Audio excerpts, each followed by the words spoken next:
Buenos días, queridos estudiantes. Para darle continuidad a nuestra temática de trabajo en clase, vamos a hacer referencia a uno de los estados de agregación de la materia que nos falta.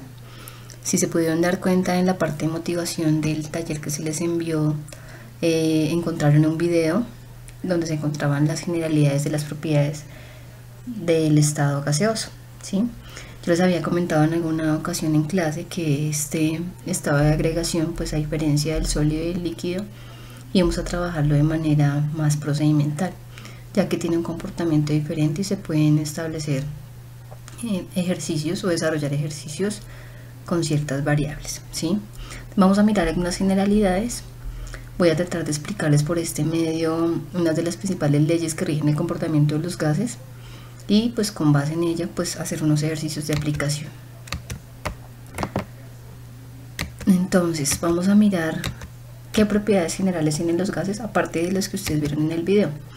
¿Por qué voy a mencionar estas 4 propiedades? Porque con base en ellas es que vamos a desarrollar los ejercicios que vamos a trabajar. 4 propiedades básicas entre la masa, la presión, el volumen y la temperatura. En cuanto a la masa, pues sabemos que es la cantidad de materia que tiene una sustancia, en este caso una sustancia gaseosa. Como vamos a hablar de gases, esta cantidad de sustancia la podemos trabajar en moles. Recordemos que los moles se calculan la masa de la sustancia sobre el peso molecular dependiendo del ejercicio que nos plantee. La presión, resulta que nosotros sabemos que en física se maneja el concepto de presión como fuerza por unidad de área.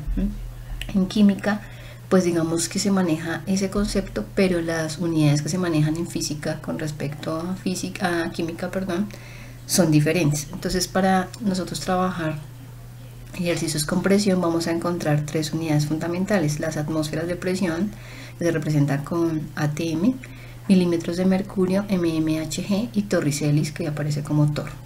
Estas unidades de presión tienen unos valores o unas conversiones, pues se las voy a dictar para que ustedes las tengan presente y cuando necesitan hacer conversiones pues ya sepan la equivalencia. Entonces, una atmósfera de presión equivale a 760 torricelis, o una atmósfera de presión equivale a 760 milímetros de mercurio.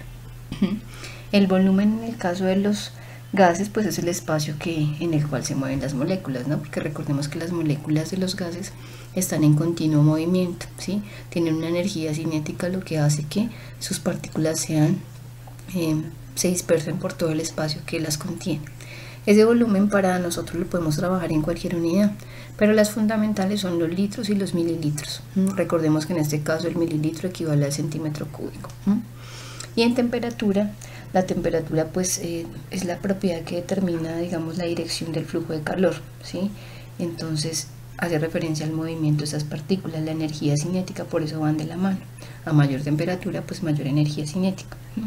En el caso de los gases básicamente vamos a trabajar con la escala absoluta, grados Kelvin, y la escala Celsius. Y ustedes pues en el taller que hicimos en clase de competencias recordamos algunas de las ecuaciones para hacer conversión para que ustedes las tengan también presente. Esta diapositiva pues muestra uno de los instrumentos para medir presión, ¿sí? Porque ahí pues está la presión atmosférica, está la presión manométrica. Entonces en el caso de la presión atmosférica se puede medir con un barómetro, que ustedes pueden observar en la gráfica cómo aparece. Era un tubito de vidrio y el señor Evangelista Torricelli digamos que agregó en ese tubito mercurio y cuando lo invirtió veía que la columna de mercurio llegaba hasta cierto punto y quedaba un espacio vacío, ¿sí? No se llenaba totalmente el tubito, sino que simplemente había un espacio vacío, y estableció un valor estándar de 760 milímetros de mercurio. He ahí una de las conversiones que vamos a utilizar. Si ya es la presión, en el caso por ejemplo digamos que tengo que medir la presión con respecto a la altura sobre el nivel del mar, pues utilizamos en este caso un manómetro, que es el que generalmente se utiliza a nivel industrial. Entonces barómetro y namómetro para medir presión. En el caso de del estado gaseoso pues hay algo que rige su comportamiento y se llama la teoría cinética molecular. Vamos a mirar algunos postulados y luego entramos en la parte de las leyes. Entonces esta teoría menciona unos postulados específicos. Entonces el nombre lo dice: teoría cinética molecular, movimiento de las partículas. Entonces uno de los postulados dice que los gases están constituidos por partículas que se mueven en línea recta y al azar. Recordemos que en el caso de los gases no hay fuerzas como tal de cohesión, ¿sí? Hay fuerzas de repulsión. Todas las partículas están dispersas, pero tienen un movimiento en línea recta y van al azar chocando unas con otras o colisionando.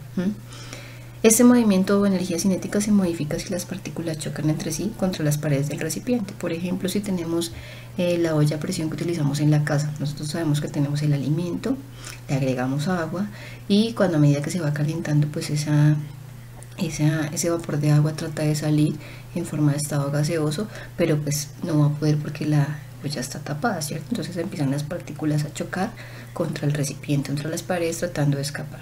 Ya cuando el alimento está cocinado, pues simplemente lo que hacemos es levantar el pistón de la olla para que salga la presión y no se tiende de pronto a estallar la olla como tal. Otro de los postulados entonces menciona que las fuerzas de atracción entre las partículas de un gas son débiles, ¿cierto? Básicamente no tienen, son nulas. Todas las colisiones moleculares son elásticas, ¿sí? No hay pérdida de energía cinética en todo el sistema, es decir, como tienen una velocidad, pues van a ir chocando y rebotando unas con otras, o sea que no va a haber una pérdida de energía como tal de movimiento, simplemente hay choques entre las partículas. Y la energía cinética promedio es proporcional a la temperatura, lo que decía ahorita cuando mencioné la temperatura, ¿no? Si yo tengo un gas confinado en un recipiente, pues si yo le aumento la temperatura, pues la energía cinética va a aumentar, ¿cierto? Ahora entonces vamos a entrar a la parte de las leyes. Cuando yo digo leyes de los gases, son unos postulados que establecieron ciertos científicos sobre el comportamiento de los gases frente a la variación de temperatura, presión, volumen y cantidad de sustancia. En cuanto a cantidad de sustancia, se trabaja en moles. Entonces vamos a encontrar que algunas leyes trabajan presión-volumen, temperatura-volumen, otra presión-temperatura. Entonces, dependiendo del postulado, cuando vayamos a hacer los ejercicios, pues ustedes revisan qué ley van a aplicar. Acá van a involucrar conceptos de procedimientos matemáticos, manejo de ecuaciones, de conversiones, etc. Entonces la idea es que ustedes en el cuaderno tengan registrado cada ley, ¿sí? El postulado y pues la ecuación que trabaja, ¿sí? Esta información la pueden encontrar en el libro, pero sí es importante que tengan presente las ecuaciones que vamos a trabajar, ¿sí? Entonces la primera ley se llama ley de Boyle, ¿sí? El primero relaciona lo que es la presión y el volumen de un gas a temperatura constante. Cuando yo digo temperatura constante es que no va a cambiar, ¿cierto? Entonces, ¿cómo sabemos que utilizamos ley de Boyle? Entonces depende del ejercicio que nos planteen. Si yo veo un ejercicio donde solo hay variables de presión y volumen, yo ya sé que puedo utilizar la ecuación de Boyle. ¿Cuál es la idea con estas leyes? Mirar que esas variables son directa o inversamente proporcionales. Entonces vamos a mirar con un ejemplo más gráfico. Entonces, por ejemplo, en esa gráfica tenemos un recipiente que tiene una temperatura constante de 300 Kelvin y una presión de una atmósfera. Abajo pues está el dibujito de un manómetro, que es el que registra la presión. Entonces, la primera relación entre estas dos variables es que el volumen es inversamente proporcional a la presión. ¿Por qué? Si yo aumento la presión del sistema, es decir, bajo el émbolo que está ahí o el pistón que está en la parte superior, pues el volumen del gas va a disminuir, ¿cierto? Pero si yo aumento la presión y el émbolo sube, pues el volumen aumenta, es decir, que son inversamente proporcionales. Una aumenta y la otra disminuye. Ahora, la ecuación de expresión matemática que vamos a utilizar es la que aparece al lado izquierdo. Presión 1 por volumen 1 es igual a presión 2 por volumen 2, o presión inicial por volumen inicial es igual a presión final por volumen final. Digamos que ahí de que depende de que nosotros interpretemos bien el ejercicio y hagamos la interpretación y el reemplazo de las variables de manera adecuada, ¿sí? Entonces van a encontrar ejercicios más adelante, como por ejemplo calcule la presión a la cual está sometida un gas que se encuentra a 2 atmósferas de presión, ocupando un volumen de 5 litros. Si su volumen varía a 8 litros, ¿cuál es la presión final? Entonces ya le están hablando de despejar una presión 2. Si usted ve esa ecuación, es una ecuación sencilla. Tengo 4 variables, despejo, ¿cierto? Si yo necesito, por ejemplo, calcular volumen inicial, pues paso la P que está multiplicando a dividir al otro lado y así sucesivamente con las otras variables. Entonces es importante que tengan en cuenta esas ecuaciones.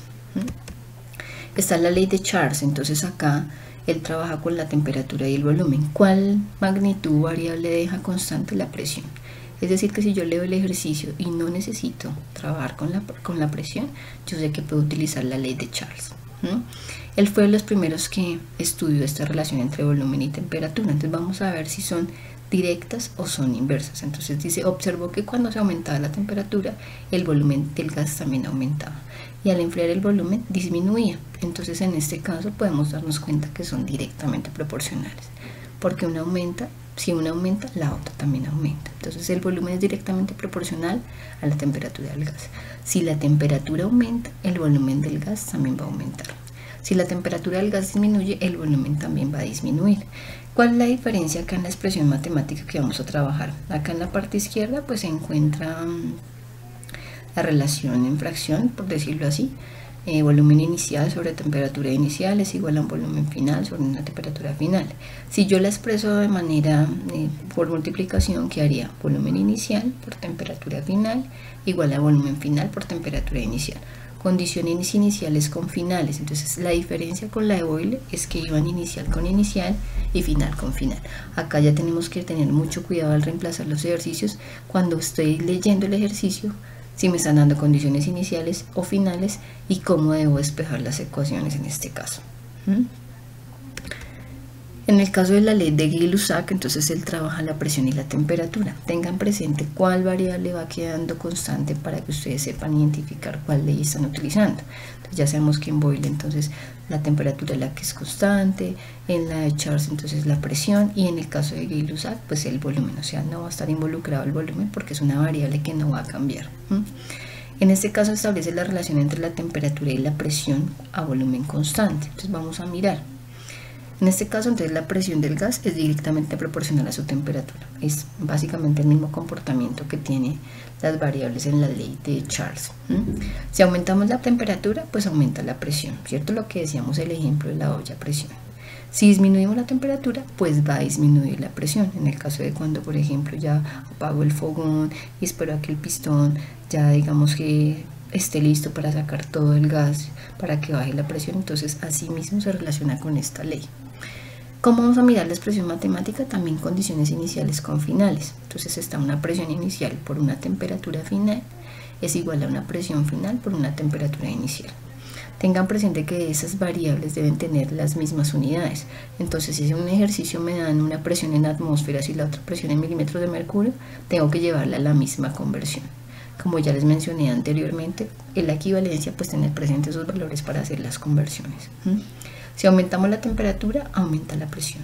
Si disminuimos la temperatura, disminuirá la presión.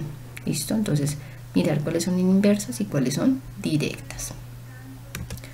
La ley de Avogadro, en esta aparece una nueva variable que es la cantidad de sustancia. En el caso de los gases la vamos a trabajar como moles. Entonces acá él establece la relación entre la cantidad del gas y el volumen, manteniendo la temperatura y la presión constantes. O sea que ya acá mantiene dos variables. ¿Cómo sabemos que utilizamos ley de Avogadro? Porque me dan básicamente el volumen y la cantidad de sustancia, ¿sí? Entonces el volumen es directamente proporcional a la cantidad de gas.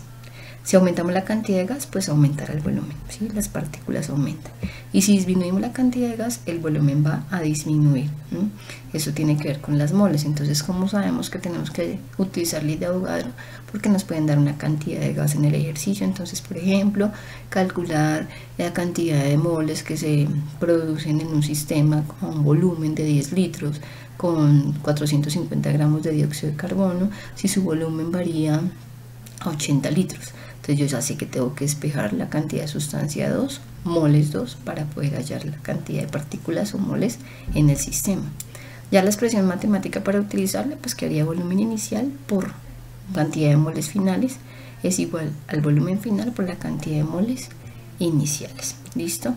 Entonces, de esta primera parte vamos a trabajar. Este taller va a estar relacionado con las dos primeras leyes, Boyle y Charles. Y ya en clase pues trabajaremos las demás, la que corresponde a Gay-Lussac, la combinada que no la coloqué en esta presentación porque es la relación entre la ley de Boyle, Charles y Gay-Lussac, que es una ecuación de la cual podemos sacar las tres sin necesidad de aprendernos todas esas ecuaciones. Entonces ya la explicaré en clase.